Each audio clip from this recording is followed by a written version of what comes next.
Well, hello again. Welcome to Kim Art. We have not done an episode for the viewers in some time. I've had a lot of people ask, where is Kim Art episodes? When are you going to do another one? We're following up with that for everyone that's been interested. So this episode is going to be an explanation of what SCT has been doing since our last guests were here on Kim Art. I have with me Providence Coaching, Lee Bates and Isaac Phillips from Providence Coaching. And it's a peek behind what we've been working on for the last 18 months here at SCT. We've been diligently training new leaders coming up through the ranks here at the company and getting them acquainted, oriented, and trained the right way in leadership styles and what SCT is all about. So with that, I want to introduce Lee Bates and Isaac. Providence Coaching, welcome to Kim Art. Thanks for being here. Great to be here, Cameron. Thanks for having us. Thank you. So Lee, you and I go back almost 3 years now. Yep. You've been mentoring me in my personal journey as an executive leader of this business and this company. You encouraged me early on to have a vision, a mission for SCT. And without those two foundations, we have no starting point. Right. So explain why that is crucial. Well, one of the reasons that's so crucial is if you don't know where the company's going, how is anybody else going to know where the company's going, right? So you have to have clarity around that.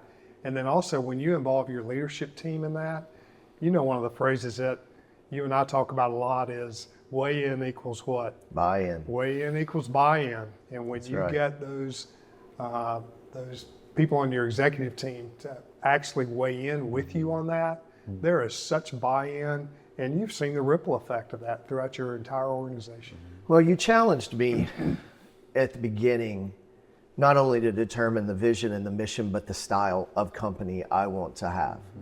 And we went back, we're celebrating 40 years this year. Congratulations. Yeah, I know, it's crazy. Dad started the company in 1984, and here we are 40 years later. But you also challenged me to go back to the beginning and the founding principles of the company and identify those and put those down on paper. And that is the basis of who you are. You brought me to a gentleman, Ken Blanchard, and I just remember one of the things we discussed about him was he not only is a New York Times bestselling author, but he was also a professor at a university, and he used to make the faculty so mad because he would give his students the final exam on the first day with the answers. Yep. Because the way he looked at it is, it's my job to teach not only the curriculum, but teach so everyone can win. Because everyone wants to get an A. And that's the foundation of servant leadership. Yep. It's you're teaching, but you're serving. So that struck a chord. And then Chuck Blakeman, we met at a conference a couple of years ago, and that was like the next phase. Right? Yeah, the next phase of that whole thing was people want to win. They want to be a part of a team.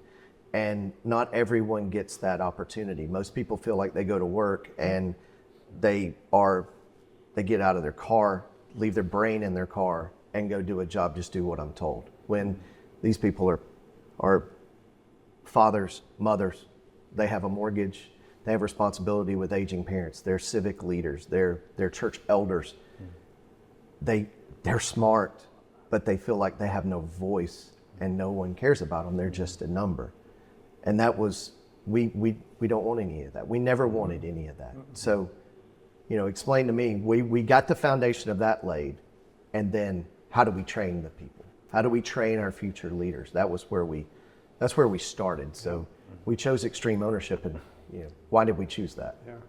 Well, first of all, let me just go back to, I just want to compliment you on being intentional because there's too many leaders that have a good idea and they give mental assent to that.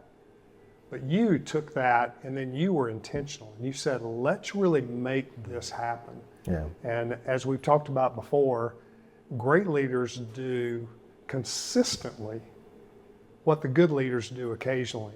And so kudos to you for being consistent and being committed to a process to make it happen.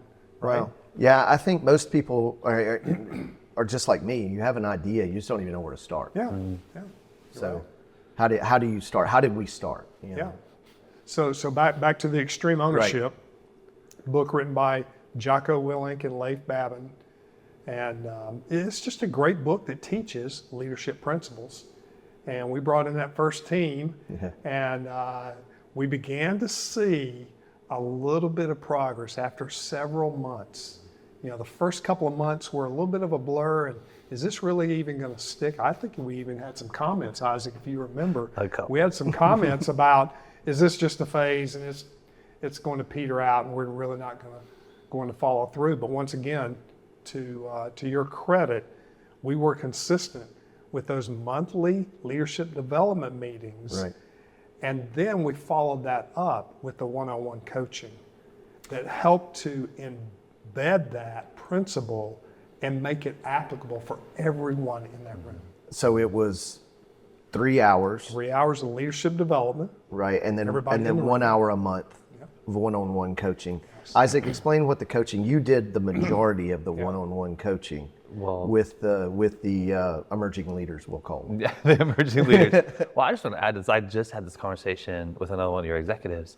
A huge part of that 3 hour training, man, Beta has just people in the room. And so maybe a disagreement, an email that didn't go the right way, a phone call, by simply being in the room, team cohesion starts happening because you're going through solid leadership principles that really help the team show up and want to learn, want to grow. But a lot of the side things that create silos or the wall, we'll go back to this in a minute, it starts dissipating because I actually have to have an actual conversation with you. And a lot of people these days just don't have to do that.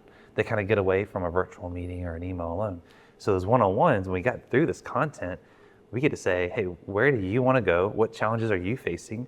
How does this content help?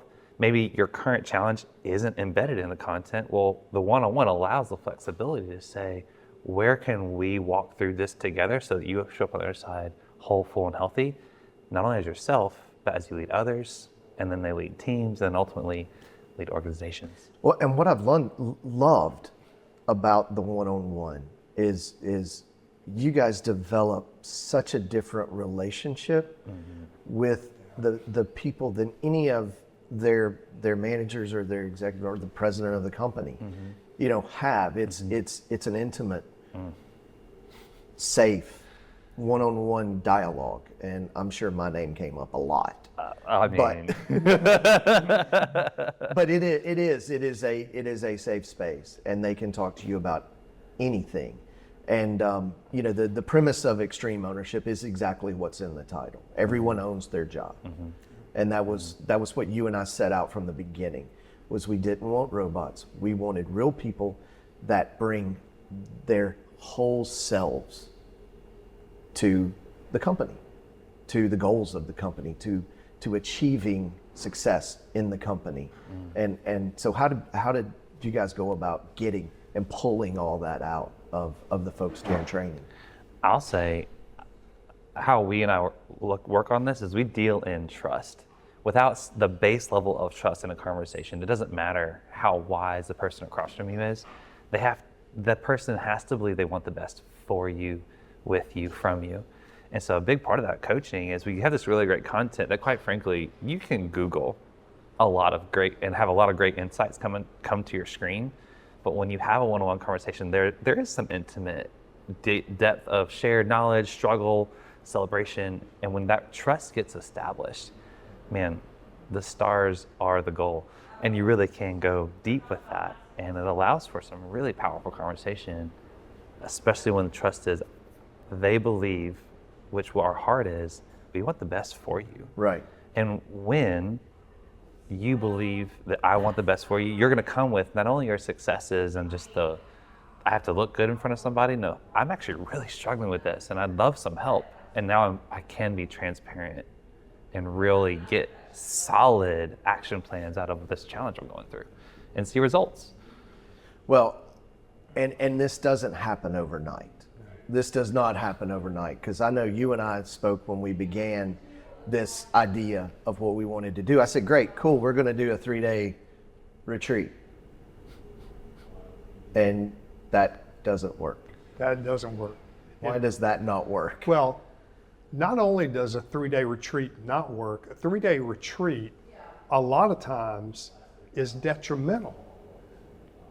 Why is that true? Because you come out of a 3-day retreat with a lot of excitement, and then the execution of what you discussed or agreed to a lot of times doesn't happen.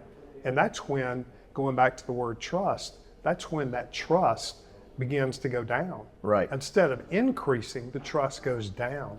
And so that's why a 3-day retreat, if you follow through with some things, it can be a really good thing. It's not that a 3-day retreat's bad, it's that the consistency afterwards doesn't happen a lot of times. Well, and I know we went through a 6-month valley.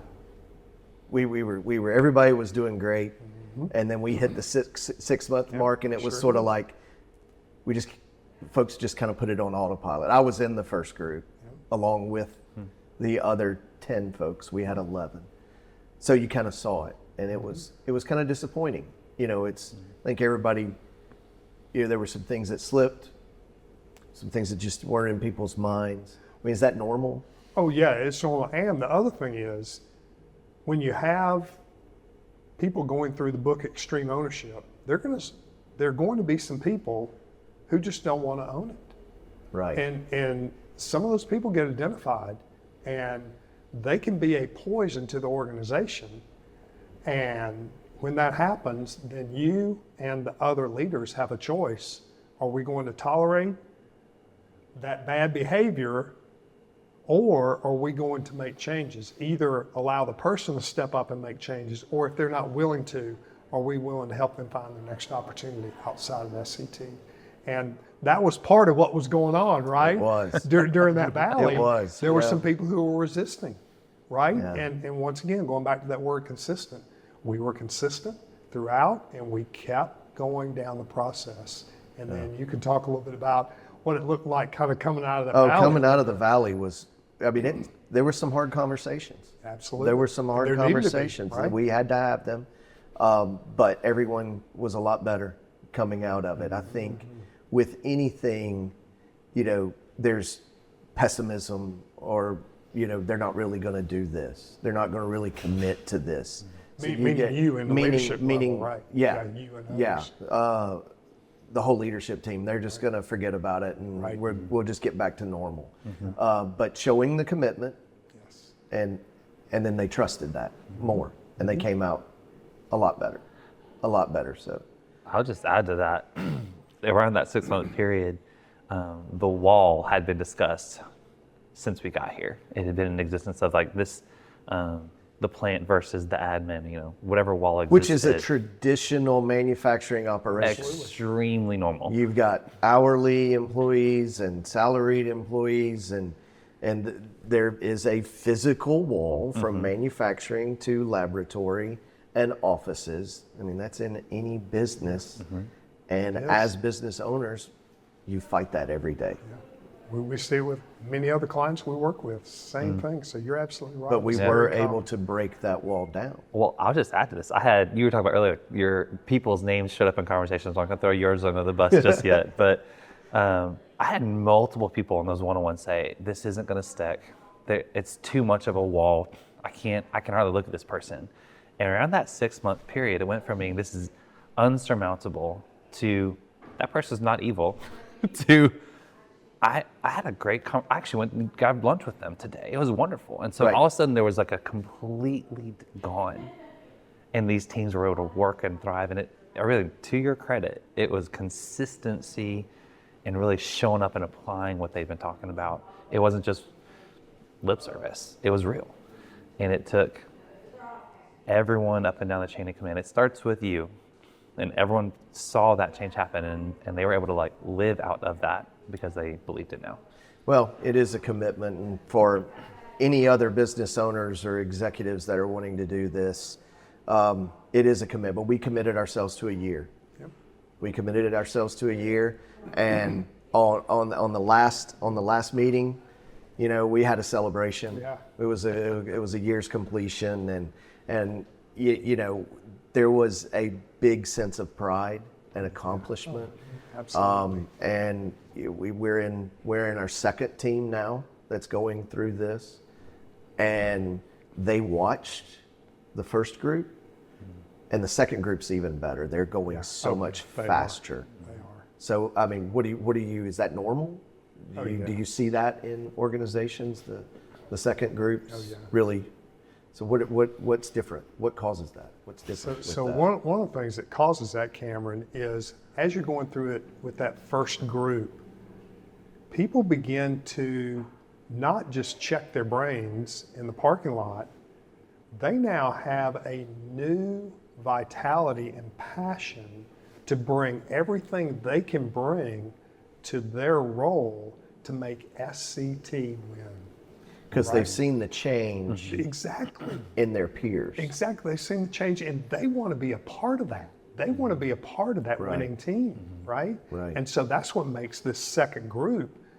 They want what they saw from that first group. They want to be a part of that now, and that's part of that filtering down process that we saw from the first group, because people want to be part of something that's bigger than themselves. And when you give them clarity around their role and how they contribute to the success of the team, which is part of what we do in these meetings and in the coaching sessions, they understand that more and more and more. That becomes more clear, and they get more excited about it to contribute to the overall good of the team. Well, we go back to what I said earlier about Ken Blanchard and what really struck me. Everybody wants to win. Yes. Everybody wants to win. Yeah. Everybody wants an A. Yeah. Just give me the opportunity to make an A. Don't trick me. Don't try to set me up for failure. Right. Don't make it overly complicated. Keep it simple. We say that a lot. And then treat me as a person. So bring the whole person into the organization. So what's next? What is Providence coaching? I mean, we've done the extreme ownership. We're working a little bit with on the executive track. I mean, what do you have for executives only? I mean, the executive teams have got to be as cohesive as your management team. Absolutely. I mean, how that, and probably more so. Sure. So what do you do with executives to really iron sharpens iron, and sometimes their sparks fly when iron sharpens iron. Oh, sure, and there should be. You get a lot of type A's in the same room. Yes. It gets interesting. How do you guys treat that differently than a leadership training when you have executives that have kind of been through this before? Yeah. Well, one of the things that we are doing right now with another team that we're working with is a book written by Les McCowan called Predictable Success. Okay. And that is fantastic. It talks about the life cycle of a company and how a company can get to predictable success. And then sometimes when they're on the other side of predictable success, how they can get back to predictable success. So what happens if you go too far on that life cycle? Yeah. If you go too far, you hit a phase called treadmill, Okay. right? Which is what it seems. You know, you're maybe going through the motions, but you're not really making a lot of progress. And Right. so you have to get off the treadmill and get back to predictable success. And then getting to predictable success on the other end, the author talks about being in whitewater Okay. to get there. It's like you've been going down this little lazy river, and now you've hit whitewater because complexity hits. And that's what happens. Yeah, I know the feeling of that. Yes. We definitely went. Exactly right. We're probably still going through that. I'm not sure. So that's probably where we're going with you guys next, as far as your executive team is talking about predictable success and how to get out of that whitewater and get to predictable success. Yeah, you know, being a sole owner, and Isaac, you work with business owners all the time as well. You know, you have this dream of what you want, and then it's a whole bunch of fun getting there. And then all of a sudden it gets complicated. To Lee's point, you hit whitewater, and it gets really scary and hairy, and you're hanging on for dear life. So the predictable success with that coming out of, is that where everything's kind of fun again, or is it bliss in this utopia that no one understands? Yeah, to use the model's framework, man, it's fun for a reason. It's even labeled that. I don't think that you cut onto this fun, whitewater, and then predictable success. Okay. And part of that fun category is quite frankly, you're small enough that there's one clear leader who makes all the decisions. And it's really fun to stay there. Like, I'm in charge and here's where we're gonna go. As you get to that predictable success category, what we worked with leaders is, man, you actually need those iron sharpening irons. You need other CEOs to speak in. We run a mastermind group, and the power of that is that helps you get through whitewater into that predictable success, because you need new perspectives, you need new insights, you need the bottom entry-level employees who can inform what you're doing, because now they are the ones who have the most accurate information. And so I'm not going to say it's not fun to be a predictable success. It is. Right. But the reality is it's more complicated, and you need more input. You need more advice. You need more men, women in your corner who are going to challenge you. And not everyone likes to be challenged, Cameron. No, it takes getting used to. We'll just leave it at that. But to make a diamond has to cut it. That's right. A lot of So pressure. you need someone who's also refined and ready to help you get those greater results and get more freedom in that time frame. And you don't get there easily. It takes effort, it takes work. And we'd be lying to you if we said, oh yeah, it's a breeze, go sleep through it. Yeah. No, I mean, when you're going through the process, yes, that we've gone through as an executive leadership team. I mean, you're learning to have hard conversations. Yes. You're learning to challenge each other. You're learning what strengths everyone has, and it's a constant. It's a constant pressing forward, pushing, because it's really easy to not do these things and just say, hey, everything's good. We're all good. I love you. Everything's great. But no, it doesn't work that way when you're striving to be better. So what's next for Providence Coaching? You guys are growing like crazy. We are. What's next? What's going on right now other than just what you're doing with SET? Well, we're having such a great time working with multiple other companies with exactly the format we talked about earlier, with the 3-hour monthly leadership development and then individual coaching. In fact, one of the teams we've been working with, we're in the 4th year working with them. I was just in communication with the guy who runs the company, and he said they had the best month ever in they're coming up on 14 years. In their 14-year history, they had their best month ever. And he said, our year-to-date numbers are so far above anything that we've ever done before. So that's amazing. It is such a joy working with you and with other companies like that, and seeing the results that you're talking about and that I just mentioned from this other company. So yes, we are growing, and we have several people who are shadowing us as we do this. It's a hard combination to find, because you need somebody who is a skilled facilitator of a group meeting, Right. which there are guys and ladies who do that well. Right. But then you also need the combination of somebody who can do effective one-on-one coaching, Right. right? And that combination is hard to find. So we have several guys who are shadowing with us right now, and we have several possibilities in that bottom part of the funnel that we're looking forward to serving. So are there degrees from universities in this specific field? Sure. What are those? Yeah. There are certainly degrees. Another certification that is very important is the International Coaching Federation. Okay. Which is like the American Bar Association for lawyers, the American Medical Association for a doctor. There's the International Coaching Federation that actually to get accredited as a coach, which I am, and Isaac's ready to sit for his test right now. He's There had you go. more than enough hours, and he's taking all this stuff. He just needs to sit for the test and get certified. But there are a lot of people out there who are coaching, Yeah. right? And some of them, not all of them, but some of them give a bad name to coaching. But the people who are ICF certified, that's a big marker for that. So if they can't, if your schedule's full and someone's interested, they need to know that they're looking for someone with that ICF certification. yes, That is a yes. that is a non-strike. That's a must. Yep, absolutely. Perfect. Absolutely. Excellent. So you've got the groups that you're working with. I know that you're in multiple states now, coaching. With the current climate, and this comes up a lot whenever we're having discussions at industry events or conferences. Trouble finding talent, finding the right people.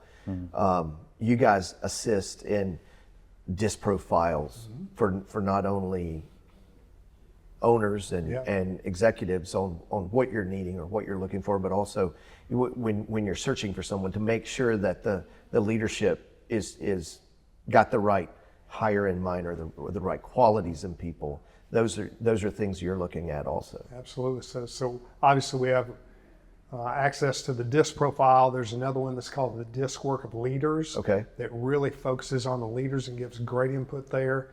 We're also part of CAPA, which is Patrick Lencioni's consulting group. So we have access to all of his assessments, all of his tools. Oh, nice. Oh yeah, with the ideal team player, 5 dysfunctions of a team, the working genius, all of those things are also helpful at the right time for different circumstances. So we have access to those. CEO tools is another certification that we have that we use, and then the predictable success is also. So we have multiple tools, and it's a process of understanding which tool is right. Right. I don't need to just keep handing you a hammer if you don't need a hammer, right? Yeah. I need to understand you need a saw, you need a screwdriver, whatever you may need, whatever tool you need. And that's one of the things that we have access to multiple tools, so we can put the right tool in your hand rather than being just handing you a hammer.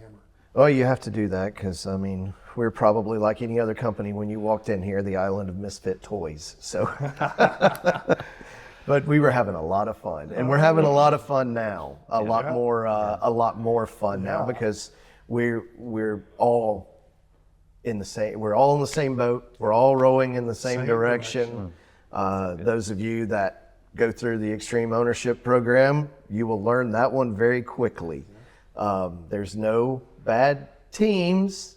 What is it? Only bad leaders. There you go. With that being said, check out Providence Coaching. You can contact Lee or Isaac for any help you need. We really appreciate you guys doing this, sitting down on this podcast.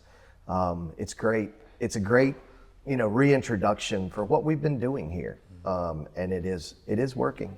It is visible and it is palpable at our company. So thank you so much. I truly appreciate it.